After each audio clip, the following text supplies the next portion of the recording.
Kenya is a beautiful place. Have a lot of sites, have a lot of green. There's also a lot of development. We have a lot of culture. We can boast of 42 tribes. It's something that I think we should be very proud of. The divide between urban and rural life is quite stark. In urban areas, you find people who come from the countryside to earn a living. In rural areas, what you tend to find is people still focusing on agriculture. Twiga is a technology-driven B2B distribution business, and they've built a value chain to effectively move goods from manufacturing all the way to retail shops.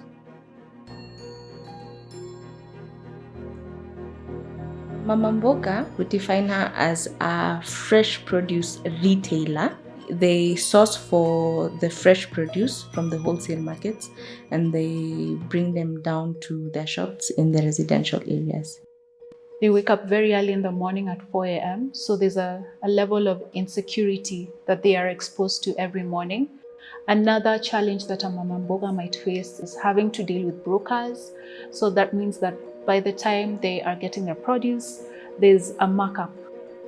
As a business, we are focused on fixing the broken value chain and cascading value down to Mama Mbogas as well as our other vendors. For Twiga vendors, we've made it very easy for them to place an order with us.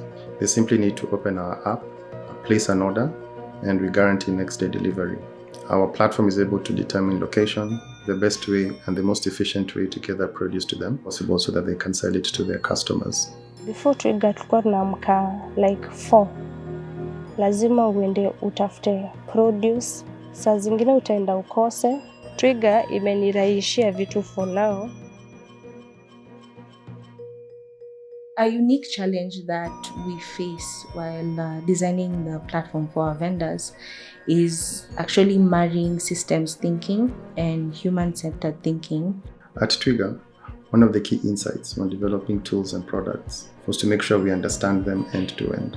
And one of the great things about Miro is that it has really tried to replicate a real-world experience in terms of how teams go around ideating. So for a lot of teams, the fact that it's very easy to use, the learning curve is not difficult, has made Miro a tool of choice for a majority of our engineering and product teams. User research forms an integral part of what we do, and we interact with our vendors a lot, in specific the Mama Mbogas. Miro gives us a platform where we can effectively map out their user journeys, being able to consolidate whatever insights we have gotten from our research. In my role at Twiga, I use Miro as a collaborative tool, especially with COVID. That means that not everyone is accessible, but with a board that you have online, we are able to illustrate our ideas, ensuring that everyone has the opportunity to share and collaborate. And there's this awesome tool called the clusterizer. The beauty with the clusterizer, it just allows you to tag whatever information on sticky notes that I really love. And in one click, it does the job for you. I've used Miro for a while and will definitely continue using it.